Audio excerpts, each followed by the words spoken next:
Hey, I'm Dustin. And I'm Steve. Welcome back, listeners, to the finest phototainment in the world. That's right, you're listening to another episode of the Wedding Photo Hangover Podcast, an irreverent look at wedding photography.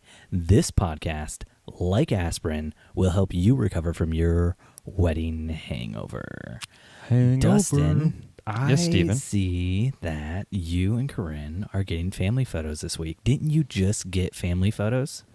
Yeah, I guess that was kind of the first one was actually just a last minute thing where we saw a friend of ours doing mini sessions, and we're like, hey, we can squeeze in a mini session. I'm pretty certain you said on this podcast you didn't know that person and you were doing the mini session to meet that person. Well, we didn't know. It's like one of those people that you like talk to on social media, but you've never actually really met them in person. Okay, so you were just sliding into her DMs? Mm-hmm. Yep. Nice. Yep. Talked a lot on the soch, as I like to call it as a young millennial. Mm-hmm. But we've never actually, I don't think we have at least. I think I borrowed like a USB cord from her in a Starbucks one time. But yeah, never done face to face. But kind of the same situation. This Wednesday, we are getting family photos taken by the famous photographer Megan Renee Thompson. Wait. I know Megan Renee Thompson. Yeah, I know. That's because she did she's family famous. photos of me. That's because and my you wife. and Jen use famous photographers, Steven. But yeah, so we're super excited about this family session. But whenever we do family photos, Corinne gets insanely stressed about outfit selections and what we're going to wear. And we were in love with you and Jen's family photos from last year. And so we're kind of taking a feather out of your hat, if you will, and doing something kind of dressy, but then kind of doing something a little bit more laid back with the whole family, with the kids and stuff. So nice. That way we can be kind of cool like you guys and step up our portrait game, so to speak, with what we got imagery-wise. But yeah, we're nervously excited. Nervously excited? What does that mean? I don't know. Like being on the other side of the camera is terrifying. Oh, dude, it's so good. You feel like a model. People are always saying to you, oh my gosh, Steve, you look so great today. Oh, Steve, your smile is the most contagious smile in the world. And you know that it's all 100% lies, but it still feels great. Yeah. But Steve, your smile does look great. Oh, thank you, Dustin. I just love the way that smile looks in skinny jeans. Wear those jeans all the way up to that smile. Oh, yeah. Yeah, I do wear my jeans high. I love that floodwater look. Yeah, no, let's go straight into follow-up. Dustin, Steven. You have the very first thing here in the follow-up, Steve's thoughts on Instagram collages. Yeah, Steve. Are we still of the same belief? I just a constant curiosity on my part. I just constantly want to just check in on your anger rages from time to time. What and prompted see, that? Honestly, Steve, I mean, the listeners want to know if perhaps maybe a particular listener was called out, maybe felt a little degraded, stepped on. And I just wanted to recheck in, see what your thoughts were. Still love them. I am not a fan of Instagram collages to this day. I think it messes with your brain. You now have to post 3 photos every time you post to Instagram. It's like a huge waste of my time if I'm thinking about it as I can't just post 1 photo that I like. I now have to post 3 photos. And a lot of times when I post those 3 photos, I'm posting 1 photo that I've cut up into 3 pieces, and it just... man, I don't want to ever do it myself. If you want to do it, that's fine. But here's the thing. I probably won't end up following you if you do it, because when your photos come up in my Instagram feed, it's going to be like, oh, what is this random thing that I can't really make out? It looks like somebody's mouth. And I'm not going to click through to see the whole collage, and I'm just going to be like, well, that was a waste of my time and a waste of another photo on my Instagram. Was that what you were looking for? You just wanted me to be mean to this person who wrote in to say that they felt personally attacked by my last rant so I could personally attack them again? Yep, pretty much. I just wanted to make sure the anger rage was still there. I wanted to make sure that the listeners out there know that no matter what you write in, it's not going to change us. We are who we are, and this is an authentic podcast with real people, with real thoughts and real feelings, good or bad. Take us for what we are. But here's the thing. If you do collages and if that works for your business and if it makes you happy, I'm cool with that. Like, do that for yourself. Don't worry about me. You be you. Every picture I post on Instagram, listeners, I just want you to know, I always think, is Steve going to like this? Is Steve going to give me a like? Is he perhaps going to comment on this? And the answer is, if it's a photo of your babies, then 100%, yeah, I'm giving you a like on that. Yeah, I calculated the odds of all my posts combined with all the comments Steven has ever left me, and there is a 1 in 352 chance that you will get a comment from the great Steven Van Elk if your name is Dustin McKibben. So, Dustin, I give you comments flattered through text all the time, and I give you comments on this podcast all the time. You get all the comments from me. You doesn't get feel the most of my same. comments. Doesn't feel the same, Steve. All right, Dustin, you want to do some follow-up? That's kind of pointed at one of us. Last week on the podcast, you said to me in front of my heroes, Tom and Greg, that you use the 1-star method and that I'm doing it wrong because I flag things in Lightroom. Why would you do that, Dustin? Because I want you to be a better photographer, Steve, and I only know one way that you will do that, and that's social humiliation. Mm-hmm, mm-hmm. And Here's my thing. So are you doing it now? I do have that's all I want to know. 100% just using flags still. P and U, that's pick and unpick. Super, super easy in Lightroom. Here is also my problem with the star system. 1, you have 1, 2, 3, 4, 5. That's on the left-hand side of your keyboard. If you hit 1 star on one of your photos and you want to say, I don't know, remove that star because you didn't want to pick it, now you have to go to the complete other side of your keyboard. That's a very long way for your hand to travel. Also, you might have to lift your other hand, and now you got 2 hands on the keyboard, and that right hand should have been on the arrow keys anyway so that you could go to the next photo real easy. So I do not like it from a standpoint of it doesn't make sense, and it doesn't help me be faster when I'm culling. But here is the thing where it really gets down to it, Dustin. If you are giving your photos 1 star, you're giving them 1 star out of 5 stars, and you are creating an emotional and mental block saying your photos are only worthy of 1 star. That is why I do flag and unflag, because there's no 1 star, 2 star, 3 star, 4 star, 5 star. It's just flag, unflag. Every photo that gets flagged to me is a winner. I'm not saying every single photo is 1 out of 5 stars, which is what you're mentally and emotionally doing to yourself every single time you get in Lightroom. Every time, Dustin. It's still you want to talk to me completely 100% wrong, but it's okay, Steve. Completely 100% wrong, but I'm looking out for you. I think if you're going to use a star system to pick, you should do 5 stars for all of them, and then if you want to use...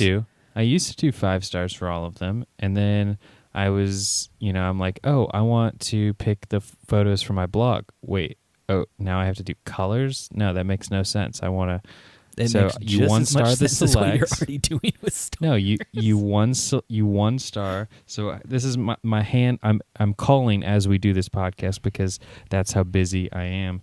Oh my gosh. So my keyboard setup is. I've got my right hand on the arrow keys, as one does. And then I've got my left hand on the 1 and 2 star keys. And I'm so decisive, Steve, I never have to hit the 0 key. I never have to reach that 3 inches from one side of the keyboard to the other.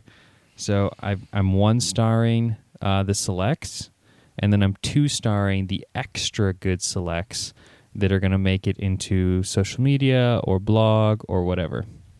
or perhaps it needs a little bit extra Photoshop editing help. So you do your pics for your blog post when you're going through and calling the first time? I do indeed. See, I don't do that. I go through a second time and I 5-star everything that I'm going to put on the blog or in other places. I mean, so then sometimes if it's a full wedding, I will go back through the 2 stars and then I'll 3-star the ones that are going to go on the blog if there's too many. Killing my mind and making me want to quit this podcast so hard. Ugh. Steve, don't let your terrible habits influence your decisions to No, podcast. Dustin, I'm very, very interested in learning more about the Dustin McKibben star system. Well, I attended when I was at Mystic Seminars an entire intensive on Lightroom workflow. Yeah, and they got it wrong. And I was already doing the star system, and I was really pleased to hear him say that the star system was 100% the best method. Was a great way to devalue your own photos. Yeah, correct. They said that it only devalues your photos if you have the mental fortitude of a 5-year-old. And I do. I think everybody can agree who listens to this podcast that I have the mental fortitude of a 5-year-old. Needs to put their own 5-star, like needs to put a little A+ on all their photos. Mm-hmm. So that's 100% me. What I've been working with a team of developers is some plugin for Lightroom where all photos have an A+++ in red or green, depending on color blindness, across the top corner of every photo that comes across the screen. Is that written in C++ or how are you writing that program? It's written in the Cypress script. Really wanted to take it back. Yeah. No. Etching it out in hieroglyphics on a stone tablet? Yeah. Speaking of follow-up, I wanted to bring up a topic we spoke about a while ago about other, I think we were talking about videographers sharing still images, and I believe you touched on DJs that took still images. Oh, yeah. And I had an instance with my wedding last weekend where it was at one of the... Have you ever been to one of those reception halls where it's kind of like a dome? Like it's like an inflatable type room. I don't really know how else to explain it. Kind of like a football stadium that's only being held up by air. So you somehow traveled back in time and shot in the RCA Dome? Sort of like the RCA Dome, but here in Fort Wayne we have 2 venues that are... Disgusting. I'm sorry, what? They're sort of retro. It's like they laid a concrete slab and they're like, we ran out of money. Can't put walls up. What should we do? I've got some bed sheets we can tie together and we could fill this sucker with air and make a dome. Those domes are actually probably made out of the RCA Dome because they sold off the tarp thing that went over the top of that when they tore it down and built Lucas Oil Stadium. That's very, very likely. So anyway, so we're shooting at this dome. So what I'm getting at is it has incredibly high ceilings because it's this huge bubble thing. And we get to the wedding, and this wedding we were shooting only video at. Mm-hmm. And the DJ comes up to me. He's like, oh, are you the videographer? I'm like, yeah, what's up? And I thought he was going to ask me hey, do you want to plug in your audio to my system or something? And I come up to his system or whatever, and he's showing me this drone shot. He flew his drone around the venue after he got all set up, and he was like, hey, you want me to email this to you or whatever? And it was a really low end DJI's super prosumer model, so not even the Spark, something. I think it was that. the Spark, but it was usable all footage. But it was all on auto, and it was super jerky. His flying was not good. And I was like, no, I'm okay. I think we'll be okay with what we have. And he's like, okay, then I'll just send this to the venue.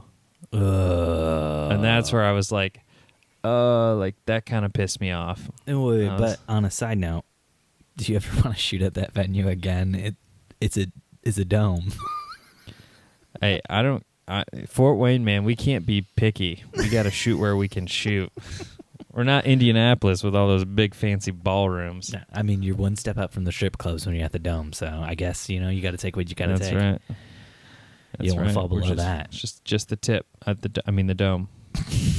So, tip of the top of the tip.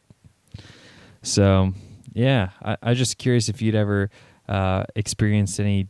I'm like, these DJs are like pissing me off with this kind of stuff. I mean, I don't want to get too deep down the rabbit hole, but I would say 95% of the time, if there is a vendor who upsets me, it's a DJ. And I knew his heart was in the right place, and like he didn't know better to be like, oh, that's wrong for me to give video when I'm hired to do music.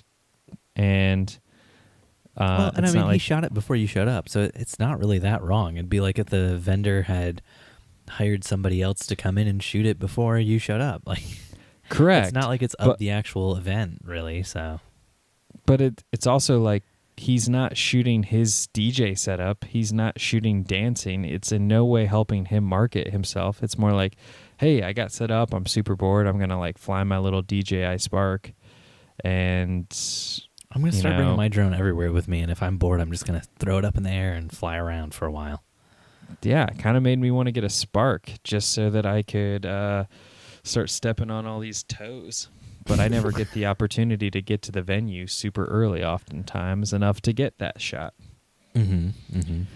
So is that all you wanted to talk about with vendors? I just wanted a quick rant. Just wanted a little anger off my chest. Wanted you to feel a little better that I'm equally as upset when I see vendors stepping outside their lane and into my lane, if you know what I mean. After you gave me a ton of crap and told me I didn't play nice.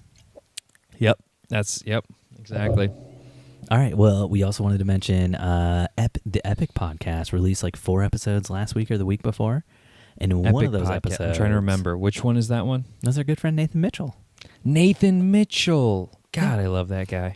So the episode that they released, episode 54, was a very, very old episode of theirs that they had lost after they recorded it and then recently found and posted. So what I think they were doing is they were kind of treating episode 54 like a fine wine. They wanted to let it kind of sit. They wanted to let it age and really just kind of mature and grow. So when you listen to that episode, you're going to be like, wait, I don't understand. The Sony a7 III, that came out so long ago. Yeah. And then it's all going to come together. You're going to be like, oh, wait, this episode's from May. Yeah, and also, what the hell? I don't even know where to go from there. Anyway, on this episode, it was recorded a little time after Nathan came on our podcast. And at the end, like 10 minutes to go, they do give a shout out to our podcast. And so we just wanted to take a second to say thank you guys so much. And listeners, if you don't already listen to the Epic podcast, you should. Sam and Nathan are awesome, and they do a great job. And it's one of my favorite podcasts.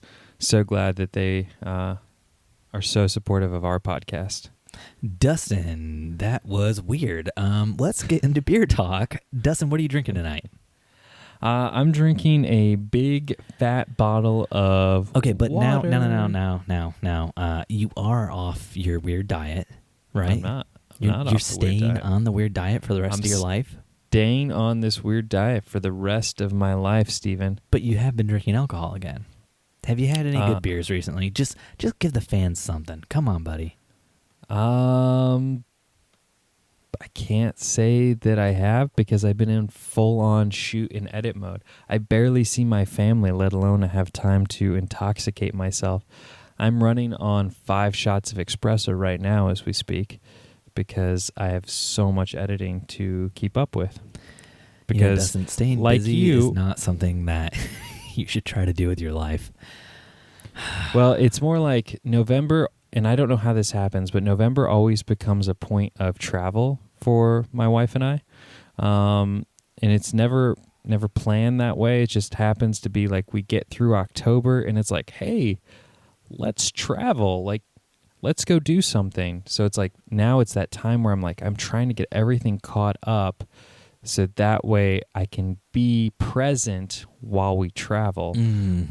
So we're going on a little weekend getaway this weekend, and then we're going on a weekend getaway the following weekend, and then you have Very nice. Thanksgiving, and so it's like just trying to keep up with it all.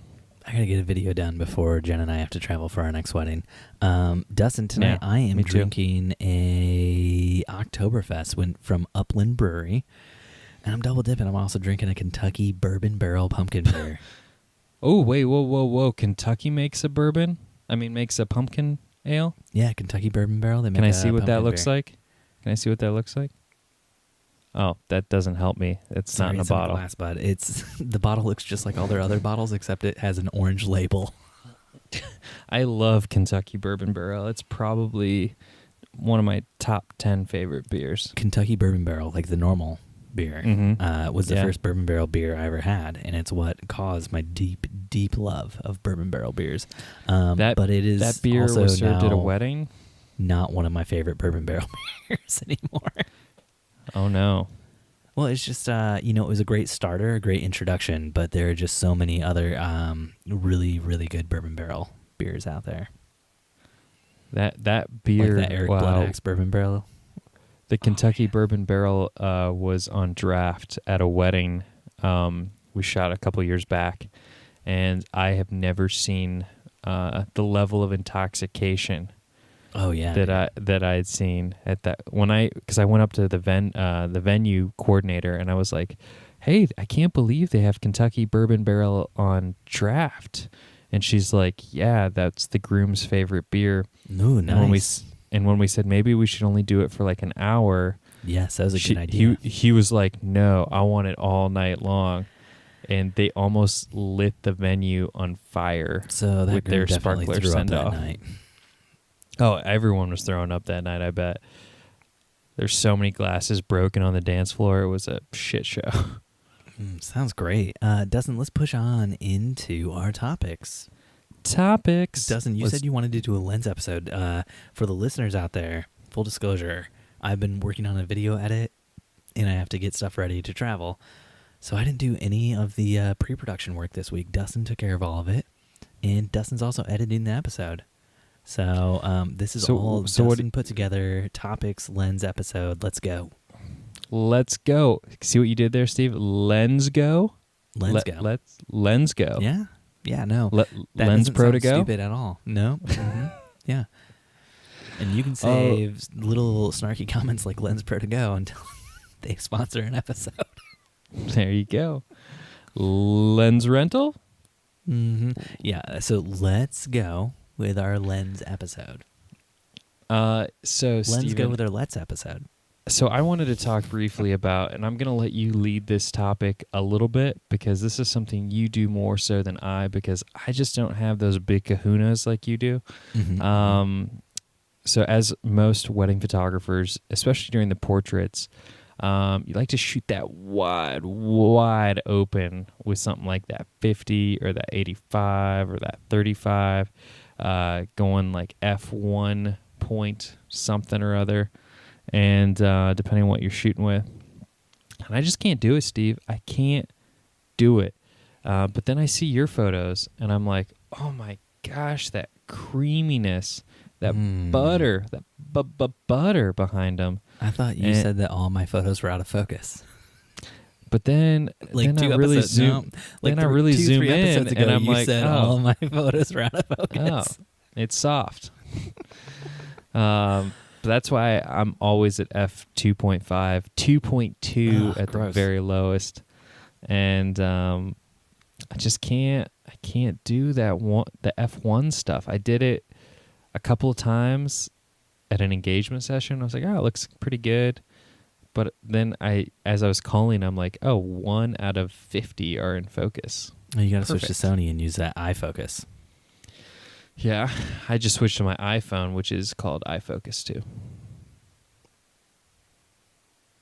Or I could manually focus, and that would be iFocus. I'm focusing. I'm always done, Steve. I'm always done. Well, Dustin, as much as you might think I shoot wide open all the time, I don't. The only time I really shoot wide open is when I'm doing reception, like dance floor stuff. And I need to be wide open because I want all the light I can get. So when you're doing portraits, you're not at like f1.4, 1.2? So typically, like any Truth lens comes that out. you use, like a f1.4 or f1.2, the like best way to use them is not shooting wide open. Typically, you want to shoot it like a f2.0 with like a f1.2 lens. So That's what I just said. Yeah. I do. Yeah. So typically when I'm shooting portraits and stuff, I shoot at f2.0. If it's like just the bride or just the groom, and if it's like both of them, I'll probably still chance that and be at f2.0. I don't typically shoot f1.4, f1.2 when I'm doing photos of the two of them though, because it's too hard to get both of them in focus. One of their faces will always be like a little bit too blurry. But I do shoot wide open more than most other people, I would say, just because like once the reception starts, I'm wide open almost the entire rest of the night. I don't subscribe to the idea that some people have that you should shoot all your reception stuff at like f4 and use off-camera flash so then you can get the faces of the people surrounding them dancing in focus. Like, I want everybody out of focus. I just want the bride and groom in focus. When I'm on the dance floor, big thing when you're shooting dance floor photos is, and Jen and I were just talking about this because we run our own editing company and we have to like cull photos and edit photos for other people. And what we're looking for when we're looking for a good dance floor photo is we want a clear subject in your photo. So when you shoot at like f1.2 or f1.4, you can really focus in on just like one person dancing. Everybody else is blurry, so then you have a very clear subject in your photo. Whereas when you're shooting at like f4.0, you might get a shot where it's like, oh, well, everybody's in focus in this shot. But what I'm really seeing is I don't have a clear subject. It just looks like a lot of like blah, and I don't know where to focus my eye. So I like to shoot wide open then. In fact, I shoot wide open so much that, Dustin, I believe you started calling me a gaper boy.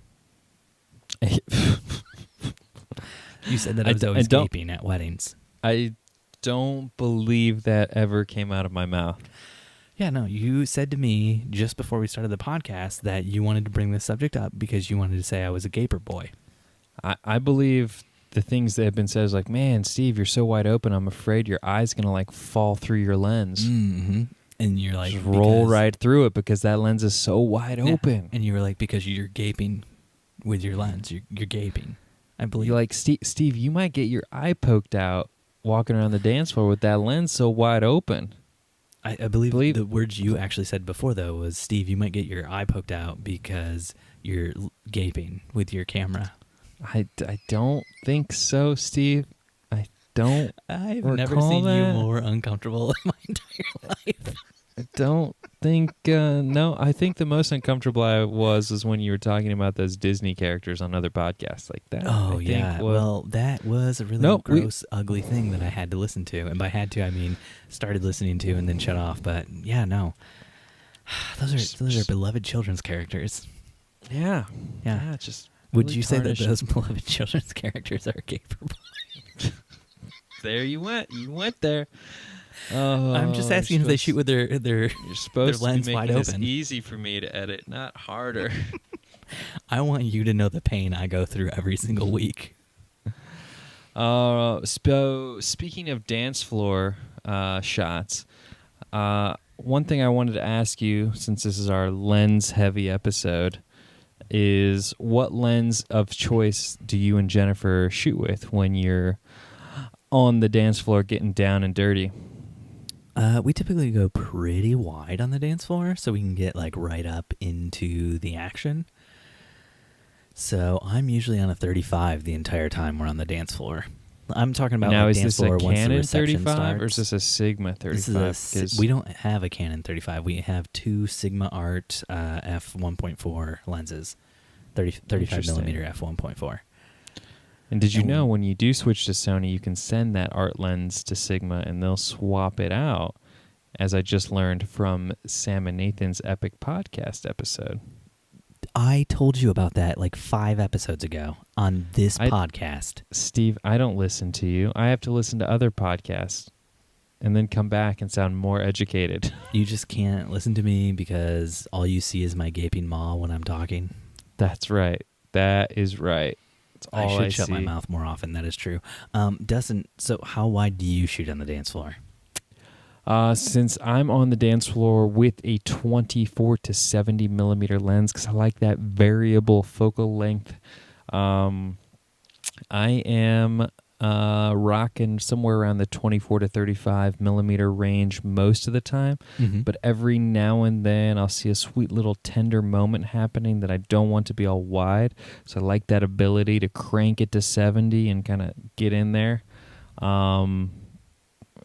And I know that doesn't really work well with a lot of photographers. They like to have that fixed focal length for both the aperture and then also the takes kind of that extra element out of their brain of like, oh, I can I can zoom in and out.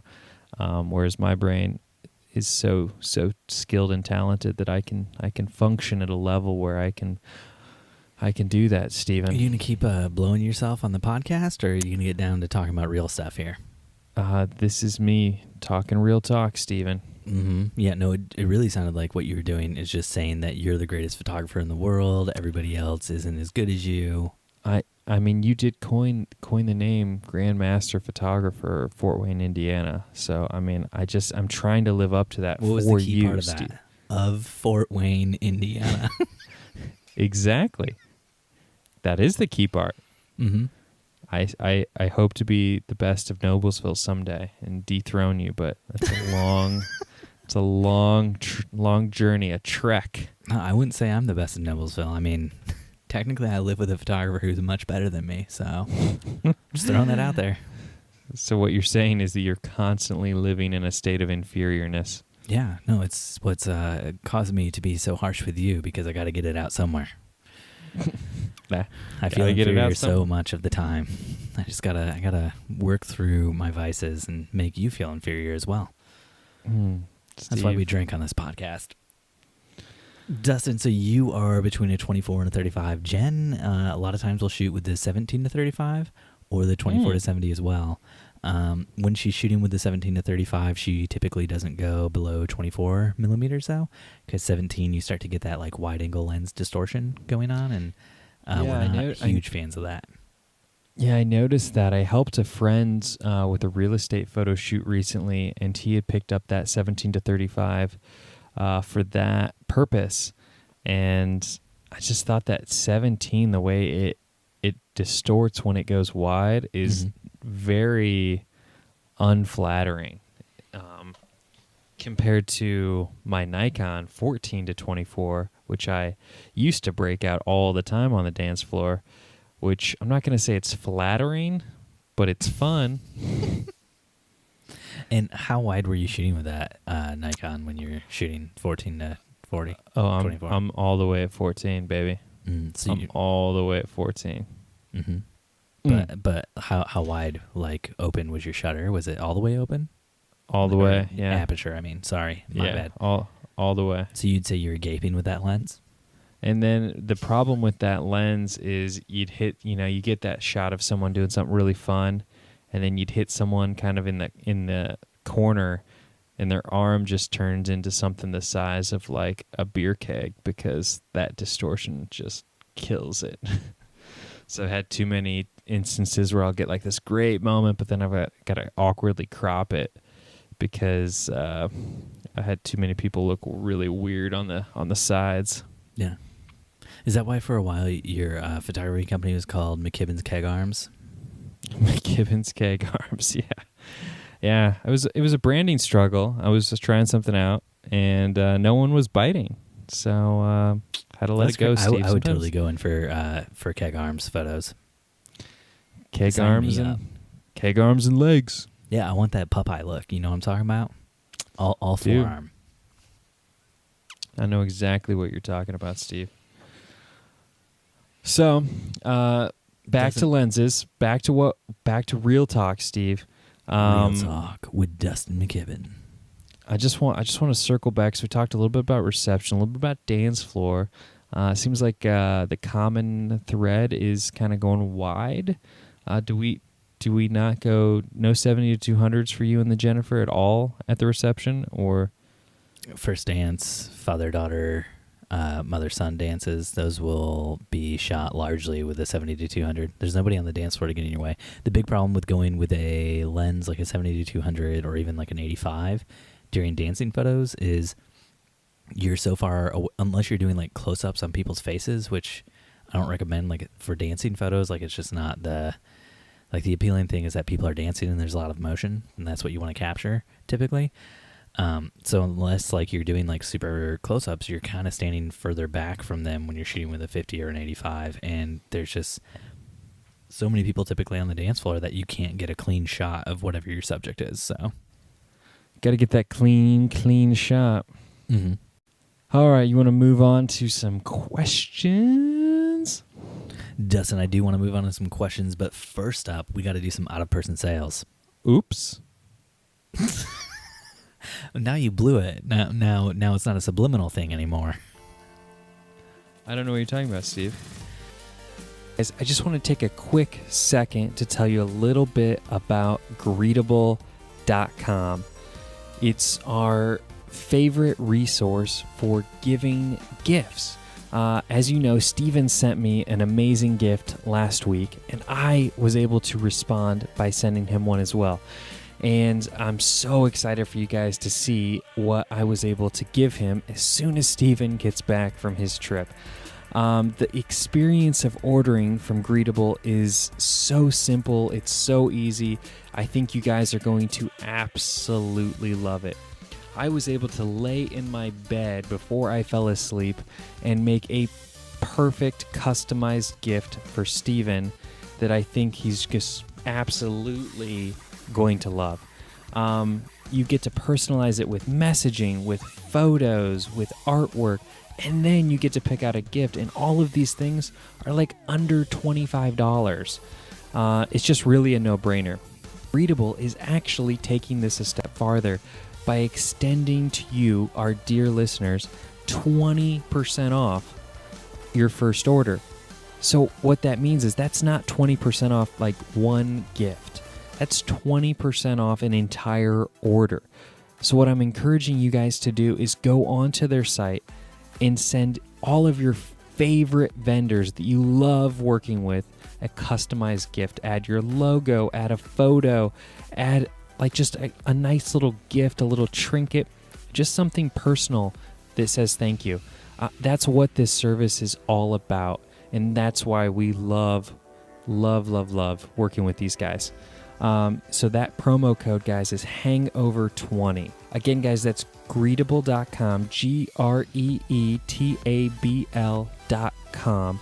And we're going to have all this in the show notes for you guys, too. And so go ahead and get your greet on. Do you want to do some Q&A? Q&A me, baby. Questions, answers. Sing it to me. That's a pre-recorded track. Our first question this week comes from Annika Line from our very own Facebook group. Someone help me. How on earth? Someone help me. How on earth do you cull a wedding down to a manageable number of photos when using multiple shooters? This wedding is finished, and I have 1,800 images. There are 1,800 pictures that are already processed and I feel are good enough to present to the couple. But I know it's way too many. How do you choose what to leave out? There's nothing left that is exactly duplicate, out of focus, etc. They're all deliverable moments in the day. But I know this many is overwhelming and takes away from the gallery overall. Do you really just delete these or what? I feel like at least half have to go. But if I were the bride, I'd want to see them all. Crying face emoji. Help. Help. Oh, man. I felt your pain, Annika. We recently started letting our intern, Lily, call our weddings this year, and she's a lot less selective than we are. And so, but we're also photographing her wedding. So I'm trying to kind of let her show us what a bride would want to see, and being that she's calling, a 5,000 to 6,000 image wedding down to somewhere in the neighborhood of, it's been about 1,200 to 1,500 pictures. I've just been letting them go like that. I've just been doing it, and hoping. I've actually kind of switched up our sales tactic. Not really a sales tactic, but I tell brides, take 2 days to go through your wedding photos instead of like sit down in a single evening. Let's real talk here, Dustin. Annika's talking about delivering 1,800 photos. You're saying you might deliver 1,200 to 1,500. Here's some real talk for both you and Annika, because you guys need to know this. When you deliver too many photos, the client can get photo fatigue while looking at the gallery. If they're just staring for hours and hours on end at all the pretty pictures on their phone or computer, they could burn out their eyes. This is a real problem. Next thing you know, Dustin or Annika, you're getting sued for causing your client to go blind. And that's on you. That is true. So how do you deal with these lawsuits, these frivolous lawsuits, Dustin? Great attorneys, and a ironclad contract. Plus, done. I mean, once this bride pulls an Icarus and flies too close to the sun, like, she can't ever see the photos again. Like, those photos are the last thing she has now seen. Mm-hmm. This is true. Steve brings up some great points, Annika. I think what he's trying to say is maybe give them one photo a day for 1,800 days. Maybe that's make sure their eyes don't get too tired. Just text them one photo every day. And I like that. It's a great approach to this, Dustin. That way, next, you don't have to worry about those lawsuits. You don't have to worry about past galleries or Zenfolios or Pixie sets, any of that stuff. You just shoot them over an email, simple email attachment, one picture every day, a slow drip campaign. Just for 5 years. For 5 years. And then at the end of that 5 years, you say, hey, let's do a family session. Because by then, they have probably 1, maybe 4 kids, somewhere in there. Yeah, somewhere maybe in a there. Dog. Maybe 5 kids if they're real lucky. Maybe they're grandparents. Yeah. I mean, you never know. I would hope they're not grandparents. The only problem with that evolution. is when you try to sell people on the 5-year plan, they're not going to want to pay you everything up front. So they're going to pay you on a per photo basis. So you send 1 photo a day, they send back $1. So you're saying that she got paid $1,800? I don't know. I'm just saying. Maybe there was a deposit and then I think $1 Annika, a day after if she's that, delivering 2,800. 1,800 photos, she's worth more than that. At least say $2 a photo. Mm-hmm. Dustin, Joshua Withers wrote into this Facebook post, and he said, this is about writing, but it equally applies to edits. It's a quote from Stephen King, and it reads, kill your darlings, even when it breaks your egocentric little scribbler's heart. Kill your darlings.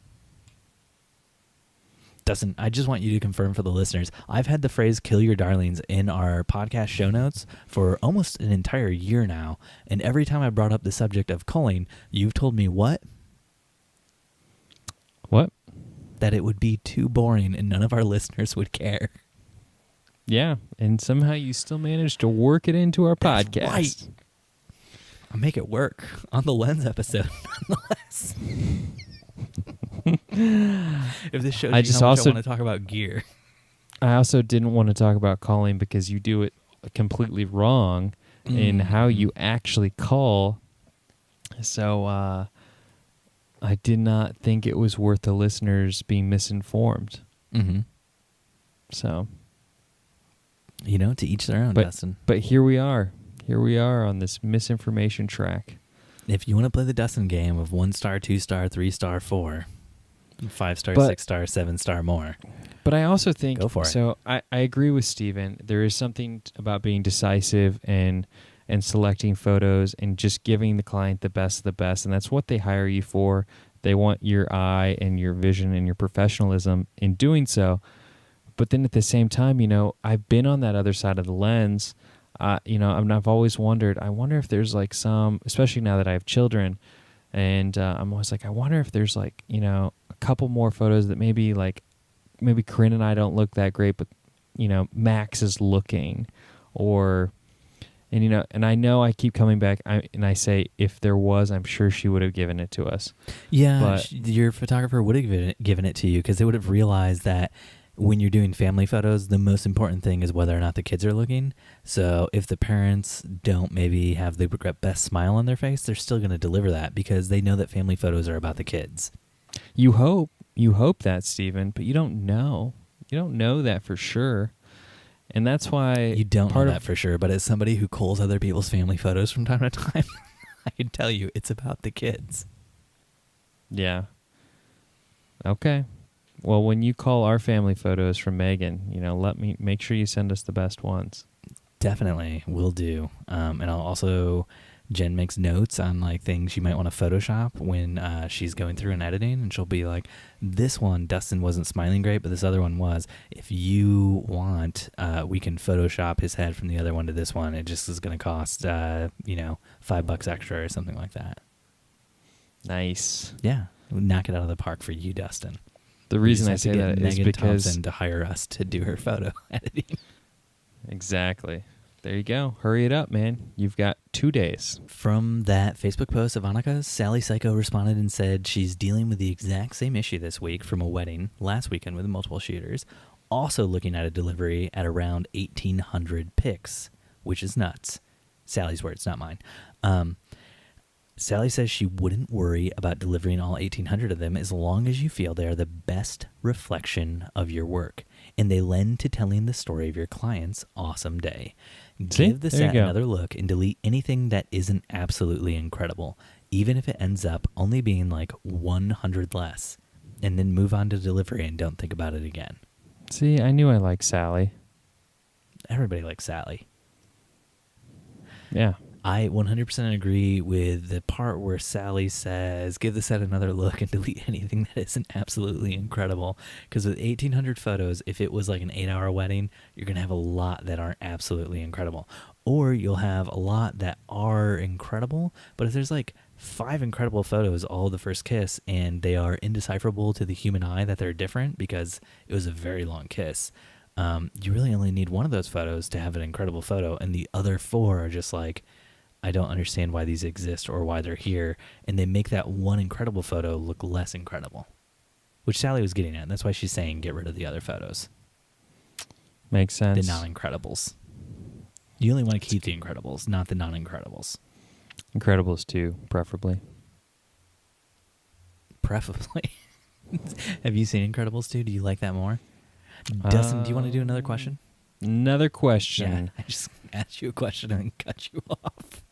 Alan Baleward from our Facebook group asked, any suggestions for you would comfortable shoes for a wedding day? Oh my gosh. Right now, I wear ugly but comfortable hiking shoes.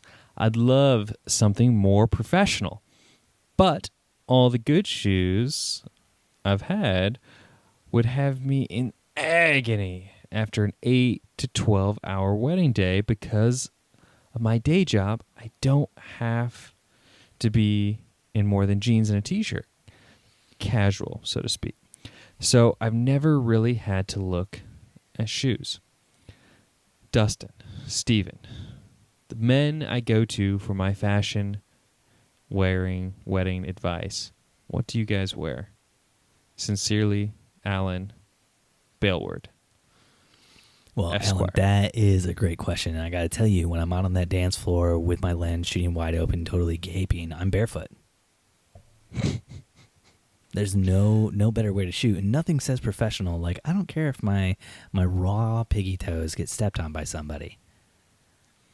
Just like the typical bridesmaid that is barefoot. You know? And sometimes at the end of the night, if I do, and maybe it was like a rough concrete floor at the wedding, it wasn't smooth, wasn't polished, didn't feel really good on my foot. Sometimes the bride will just give me a nice little foot massage, and sometimes she'll do this little piggy went to market on my toesies for me. And if the bride Yeah. won't do it, then I'll ask my wife, whatever. So if you're not already vomiting into your morning cup of coffee or midnight mimosa or whatever you're drinking this Hopefully evening. a beer.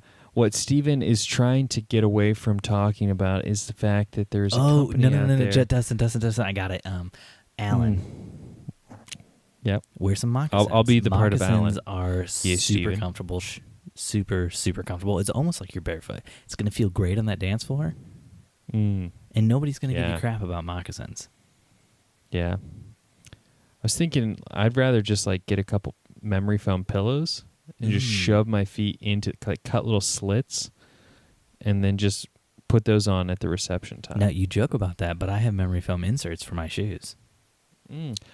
Or Steve, you It's could like just walking on a pillow.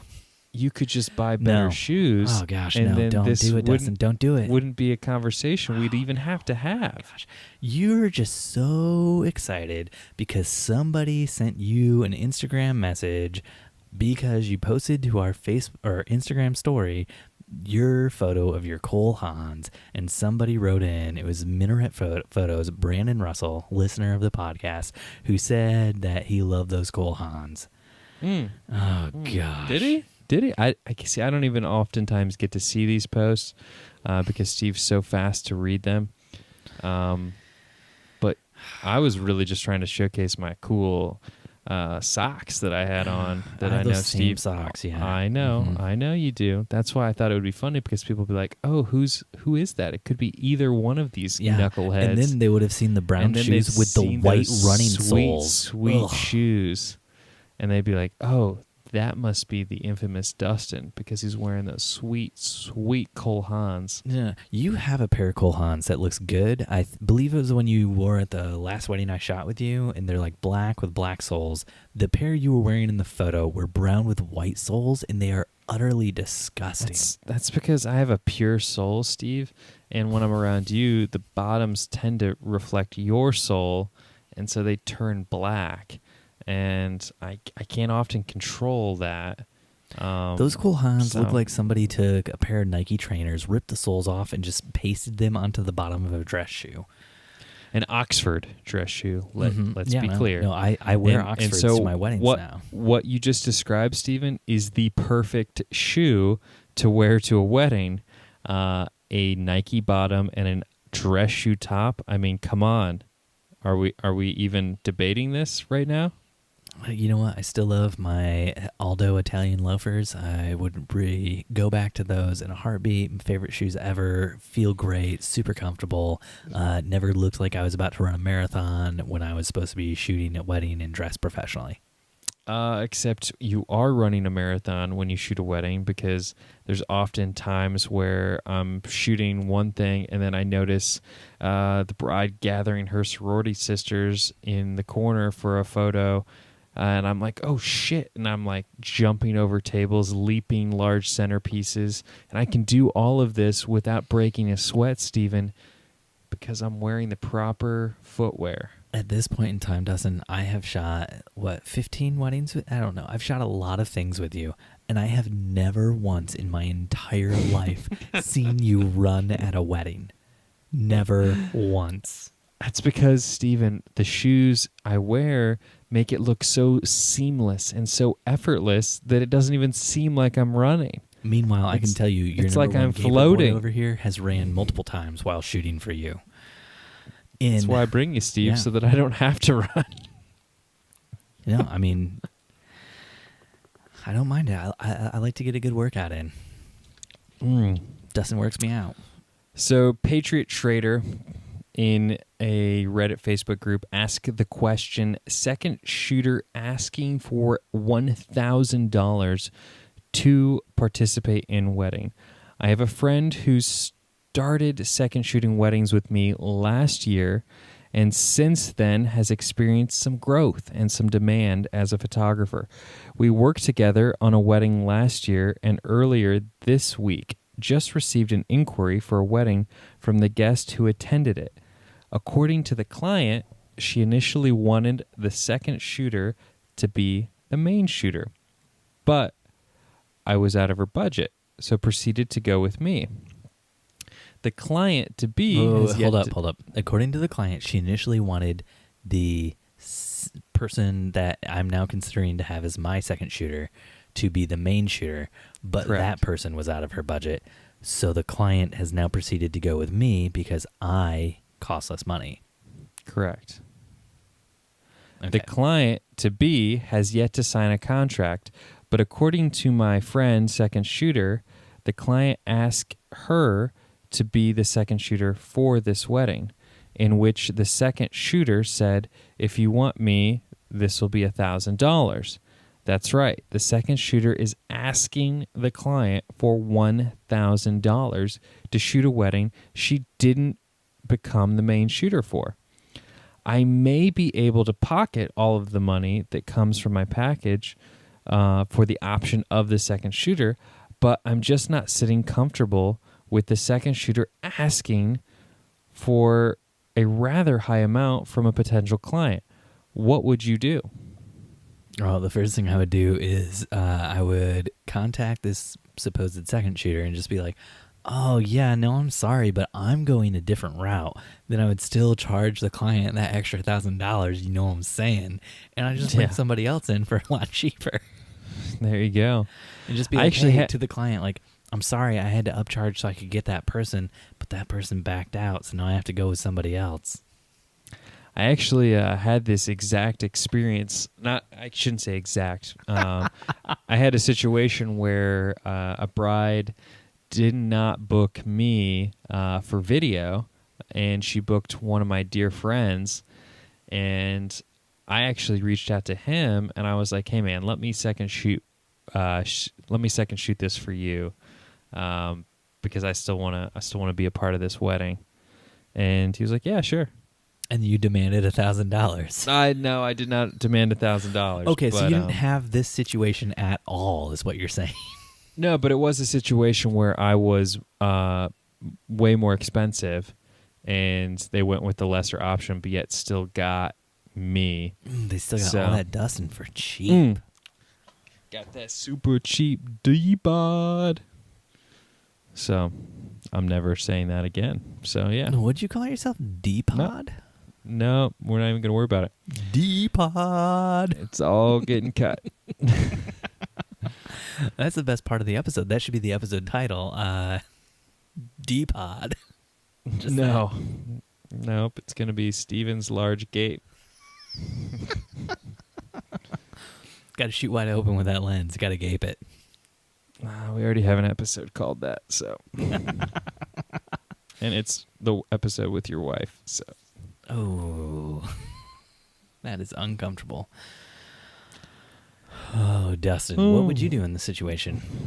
Now that you've shared your story that is in no way the same as what this person asked, what would you actually do in this situation, buddy? I would probably do something actually similar to what you were saying, where if I had the upfront knowledge of knowing that, especially if I knew that the client was comfortable paying $1,000 for a second shooter, I would simply say like, hey, like, great, here, I'll, because I'm the main photographer, all transactions have to go through me. I heard that you expressed interest in having a second photographer, and like, I'm going to add that onto your package. It's only $1,000, and we're going to add that on. And you wanted, Joe Schmo, like, fortunately, he isn't available. So I got this other Plus, great Joe person. Schmo isn't reliable. He's always out there schmoing around with people. You can't trust that dude. So you're just going to attack his character? I don't know if Joe I go Schmo's that not far. a good dude. Tomorrow is the election, Dustin. So yeah, I would do a political attack ad on him. Joe Joe heard he's Schmo, lit. I've heard he's lit. unreliable with photos. I've heard he's lit some vineyards on fire. I heard, he doesn't play well with others. But I just think that that's such an interesting scenario to be in, where they couldn't afford. That'd be like somebody wanting you, hiring me, and then be like, "Hey, Dustin, I've seen Steve shoots with you from time to time. We're gonna go ahead and like hire you, but we want you to ask Steve to shoot with you and then they reach out to you also to tell you about this arrangement, and then you're like, yeah, that sounds good. I'm just gonna need $1,000. And then I'd be like, that perfect. would be normal. So I don't know why that's so strange to you, Dustin. And I'd be like, you perfect. $1,000 every time I shoot with you. I just like sign the contract, and in my contract, in nowhere, shape, and form does it ever say who is going to shoot with me. In fact, like there's actually nowhere that it says that Corinne will shoot with me. So yeah, so like it's not even like a set thing that you'll have Corinne on your wedding day, let alone the great Stephen Van Elk. So I'd be like, just going to add that $1,000 to this package, and then sorry, Steve, I'm going to have to hire Jen. So yeah. Sorry. Well, you did hire the better photographer from Noblesville, so it was a good choice to go with Jen. I can't fault you there. I've just gotta give my clients the best, Steve. You know, from a strictly business thing, taking all the personal stuff out of it, you made the right choice. From a personal perspective, I will murder you in a heartbeat, Dustin. Oh, Steven. So, Dustin, you know, you brought it up, so let's just say, what would it cost to get Dustin and Steve to shoot together for a wedding? Oh my goodness, I would love to shoot a wedding with you, Steven. Let's say you're a listener out there. Okay. You're getting married. Sure. You want to, for some reason unknown to anybody in the world, hire Dustin and Steve. Not just one of them, not somebody local who is a better photographer than both of us, but for some reason you want to go with Dustin and Steve. What's it going to cost to get us out there, buddy? Let's put it down on the table. At least 2 Kentucky bourbon barrel ales. One, because that's my favorite. 2, because it's not your favorite, so it makes me have great joy. Beer. It's a good beer. I know, but would it's take not it your over favorite. So many other beers. And you know, maybe like $500 plus the plane ticket, first class. A nice Airbnb. Is that nice plane hotel. ticket first class for both you and me, or No, am I just running me. coach? Yep, your coach, first class for me. I know how you like those peanuts, and Gotta get 'em, I don't. Yep, and I don't need them, so I might as well be in first class. Yeah, to that makes offset sense. That all costs. makes sense.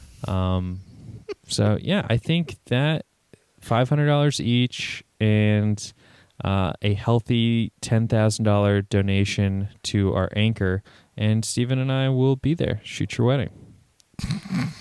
If it was possible for somebody to donate $10,000 to the anchor. To the anchor. Mm-hmm. Yeah. I don't know, Steve. What do you think? If somebody, you know, are we talking like I'm doing photo? Good, but I would want at least 20-piece chicken nugget from McDonald's on top of that. Ooh, yeah. Not Wendy's. Oh, You're you know disgusting. what? You're right. I should. Don't low bar. I shouldn't low bar. Lowbrow? I should swing for the fences. I'd want a beefy crunch burrito from Taco Bell.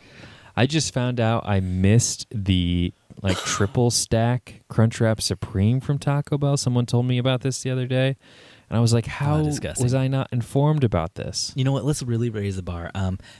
I wouldn't come unless there's a Shake Shack in your city. Oh God, I love. Oh my gosh, the peanut butter milkshake at Shake Shack. Oh, dude, I gotta try. I've never been to an In-N-Out before. I'm gonna be in California this weekend in the San Jose area. If you're hearing this podcast on Sunday, it's too late. I'm already gone. But I gotta try In-N-Out. If you're in San Jose, man, you got to get Waco's. Is it Waco's? Waco's Tacos? I'm gonna assume it's Waco's. No, it's not Waco's. Pretty sure it's Wahoo's. Wahoo's Taco. That sounds better. Wahoo's Tacos. Dude, it's like, oh, it's so good. So good. Mm-hmm. Mm-hmm. It's like a West Coast chain.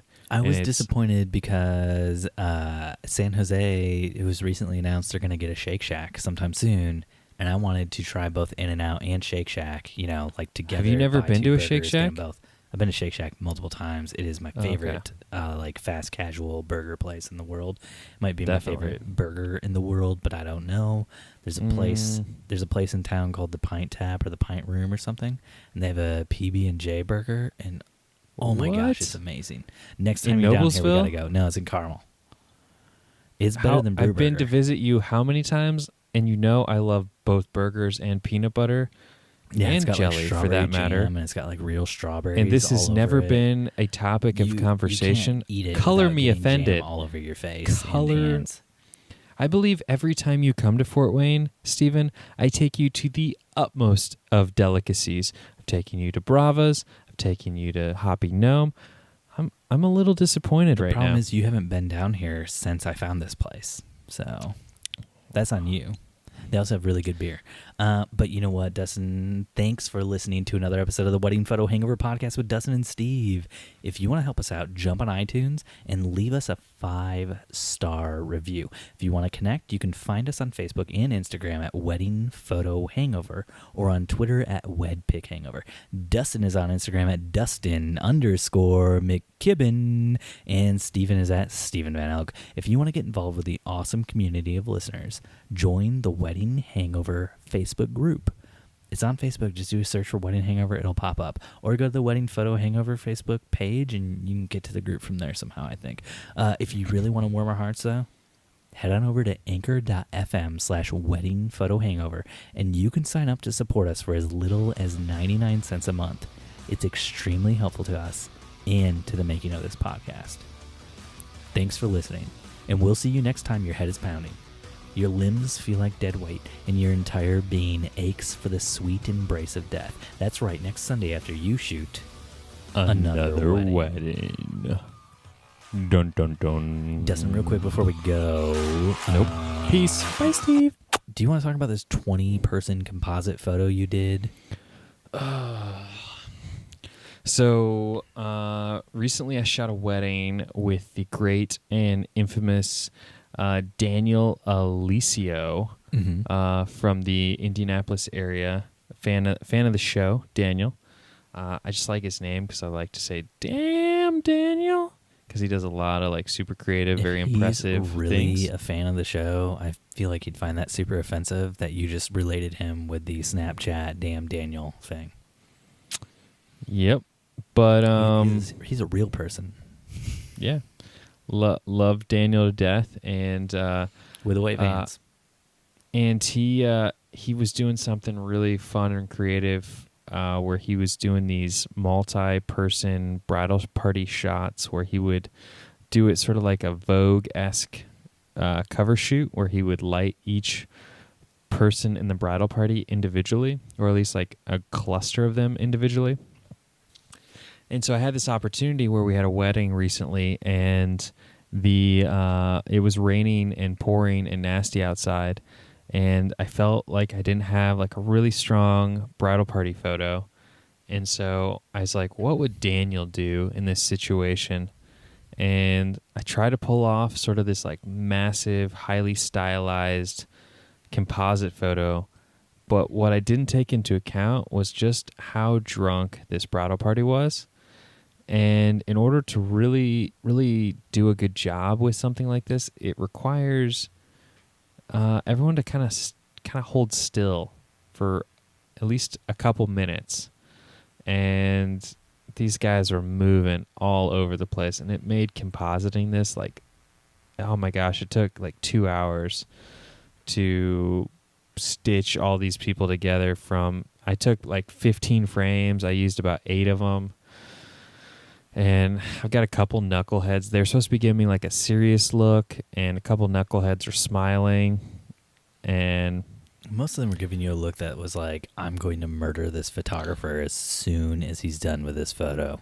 Yeah, because pretty much it was me standing between like all the alcohol they just consumed on the trolley and consuming more alcohol. And the only thing in between those two things was this photo. And so I was like, and so I said that to them. I was like, the only thing between you guys and party, drinking, eating is this. And I got the most death glares from half of them. And then the other ones were like, I'm so drunk. This is hilarious. I mean, it is hilarious. Let's be honest. Yeah.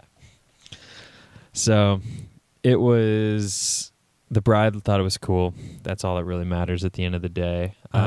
Dustin, not a super big fan of the photo. Doing this again?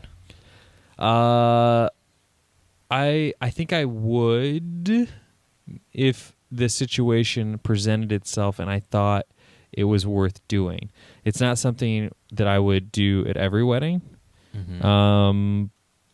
But so what I'm concerned about though is, and this is something that I wanted to talk to Daniel about, is if it's something you do at a couple of weddings, could it turn into something that brides expect at every wedding? 100%, Dustin. That's why people build up a style and stuff like that, because then brides come to them for that style. And if you keep doing this, it'll become your style, and that is what brides will expect. Correct. And that's not something I want to do at every wedding. So then I'm like, but I don't want to necessarily not be able to do it at any wedding. Did you bring a tripod with you? Did you have your camera on a tripod, or were you just free wheeling? I did bring a tripod. I did, yeah. And then I was composing and clicking the shutter while Corinne kind of walked around and lit everybody individually. So you had your number one stunner there to do all the heavy lifting? Number one stunner. Yep. What I didn't do though, Steven, I made the most rookie mistake, and I didn't get a frame of the scene without Corinne in it. So, I mean, it was a large enough group that I could get her out of it, no problem. But I wish I would have gotten just like an overall exposure with nobody in it, like without the people, just the room. Yeah. Just because if you saw the photo, there's that like harsh shadow of the guy on the wall, and that's like the best shot I have of that wall without Corinne or some other random person standing in the way. Yeah. Because you have to remember, everyone in that bridal party, all of their spouses and significant others who were also intoxicated were all around, and all of their kids were also like running around like crazy in that little lobby area that I took that photo. Mm-hmm. So even though it looks like, oh, he had this epic lobby all to himself, I'm like fighting back 15 people on the other side of the camera from ruining my photo. Mm-hmm. So, yeah, I definitely want to try it again if I have an opportunity. I thought that the posing came out pretty good, and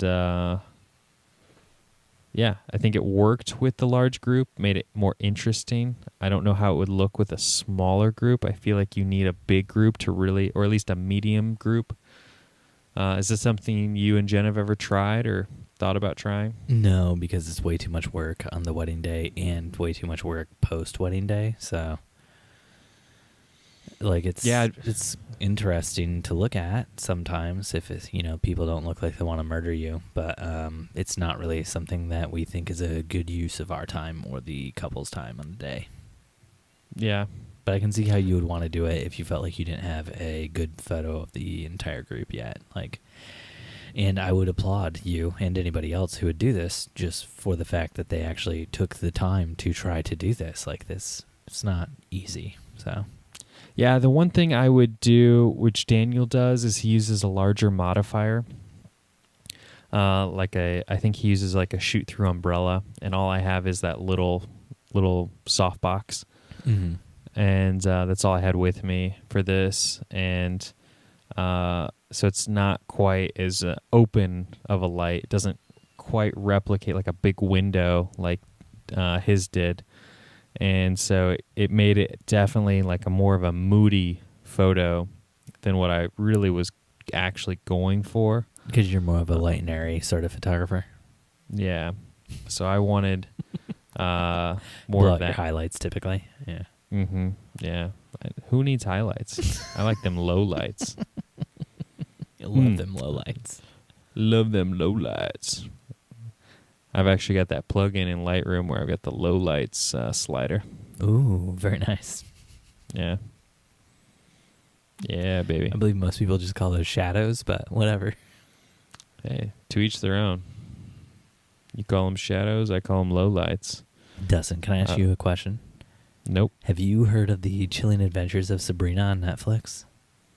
You mean Sabrina the Teenage Witch? Same storyline. It is also about that same Sabrina, the Teenage Witch from the Archie comics. Mm-hmm. But this is the Chilling Adventures of Sabrina, and it's made by the guy who makes Riverdale, the Archie I have television show. seen it, but as I alluded to earlier in the episode, Stephen, I am so busy that I don't want to allow myself to start any kind of a new series that's going to suck me in. I made the mistake of doing that two nights ago, and I started Rookie. I don't know if you've watched that, with the guy from Castle and Firefly. I can't think of his name off the top of my head. Nathan Fillion. Yep, that guy. And I was like, "Oop, there goes all chance of doing work," because I just love him so much. Who doesn't? Nathan Fillion is a gem. And yeah, so I'm like, I can't start any more new shows until I get through wedding editing season, I understand. whatever. You should go back and watch the last season of Buffy. Nathan Fillion's on that as like the bad guy. Good stuff. Oh, really? He's only in for a few episodes at the end. But you can tell Joss Whedon took a liking to him because then Firefly, I love Firefly. Mm-hmm. Dustin, The Chilling Adventures of Sabrina. You don't have to go out and watch it right now. I know you're busy. It'll be on Netflix, in December, whenever. It's a Netflix original. It is incredibly well shot. It's very it's like Harry Potter if Harry Potter was incredibly satanic, So I got to be honest, I haven't made it past episode 2, and I don't think I'm going to go back because I can't do that satanic stuff. It messes with my head too much because of my extremely Christian upbringing. But yeah, that's the problem I had with American Horror Story. But The Chilling Adventures of Sabrina might have some of the most interesting cinematography I've seen in a very long time. They shoot a ton of stuff with tilt shift lenses to make you feel kind of uneasy. So a lot of times you'll see wide shots where Sabrina is in focus and somebody else who is 2 feet away from her, same plane as her, is completely out of focus. So it's very disorienting. They do a thing a lot of times when something's really tense in a scene, but it's tense in a kind of evil way, where they just take the lens slightly out of focus. So all of a sudden now you can't really focus on the person's face who's talking because they're slightly out of focus, and they do a lot of tricks like that to kind of to upset you visually as you're watching. Another cool thing that they do is when they shoot their outside shots of buildings, the house Sabrina lives in, instead of it seems like everyone now is oh, we're shooting this house outside, we're gonna do a drone shot when it comes to video. It seems like the pretty standard thing. And for most of their outside wide shots of locations and stuff, they're doing shots where it looks like the camera might be on the ground, and so you can see the ground in front of them out of focus, and then the house way far back is in focus. So it's kind of like when you're trying to make something look miniature, except reverse, where instead of going high up and shooting down with a tilt shift, you're getting real low to the ground and shooting up with a tilt shift. And it's this really cool effect. And then maybe the coolest effect I saw was there's this shot of Sabrina in the woods where the camera is revolving around her, and I couldn't quite pin down what lens they were using, but it had this really crazy looking effect where it looked like Sabrina is in focus the whole time, perfectly normal, but the background, the woods behind her is just distorted as hell and bubbling behind her as the camera spins. It kind of was the effect you get when you take a 50 millimeter and you put it backwards on your camera, when you're trying to do macro shots because you don't have a macro lens, you just flip that 50 around. It kind of looked like they mounted a lens backwards for that shot, and it was just so cool. And there were maybe 15 times in the first episode, because Jen and I were watching together while she was editing, where I was like, oh no, we got to stop and we got to go back 5 seconds. Jen, you have to watch this because they're doing something really cool here. It's the most enthusiastic I've felt about cinematography since they do a lot of that same stuff on Riverdale. Yes, I've watched Jen was Riverdale saying that as well, but she said Sabrina's amped up even more. Yeah, it sounds like it, but that was the reason I was hooked into Riverdale, was because of the cinematography in that. I mean, it's a little over the top with the cheesy teenage romance stuff. Yeah, see, and Jen watches But- Riverdale, and I've seen it over her shoulder a few times, and I just can't get past the cheesy, like, teenage romance stuff, so I've never gotten super into it. But I love the over-the-top cinematography that's in that. And so the color grading, the tilt shift lens, use the super low depth of field. Yeah. I love all that stuff. Yeah. It was like my reaction to seeing Chilling Adventures of Sabrina, like the first 2 episodes. Like, I haven't felt that way about cinematography and something since I watched the assassination of Jesse James by the coward Robert Ford, which was all shot by Deakins, who is an amazing cinematographer. If you guys don't know who he is, you should look him up. He's basically shot like all of the best movies that have ever been made. Okay, not all the best movies, but many of like my favorite movies were shot by Deakins. Sounds good. All right. I've got to pee. You got to pee. Good night, Steve. Yeah, let's call it a night. Goodbye. Bye.